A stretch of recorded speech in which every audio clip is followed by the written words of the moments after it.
The hunt is on for the most wanted among us. In our global era, the challenge seems broader than ever. It's a lot different than it was in the 1920s and 30s when you had John Dillinger or Bonnie and Clyde commit a crime in one state, and it was a big deal for them to just cross state lines. That's what's changed over the years, the ability to travel all over the world fairly easily and economically. But along with the emergence of the worldwide manhunt, the science behind chasing criminals has evolved too. You can run, but you can no longer hide.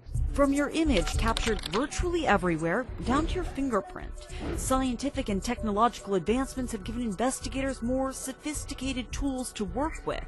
Our cameras take you inside the NYPD's closely guarded forensic crime lab, a front line for catching criminals.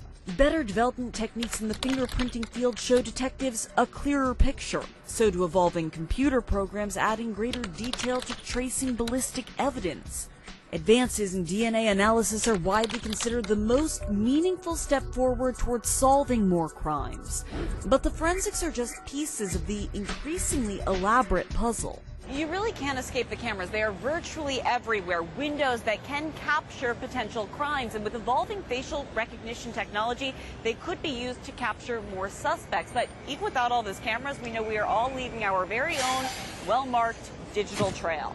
From electronic data embedded in many of our digital images to our cell phone records, electronic banking transactions, and all that social media activity, it's the indelible diary. If they had not planned in advance about being a fugitive and don't have literally hundreds of thousands of dollars of cash, false identities, possibly false passports that can enable them to travel around the world, having the means and the ability to cross borders, they're going to have a huge problem staying a fugitive for a real long time. The search net is wider, sometimes global, but our communications are making suspects easier in some ways to find.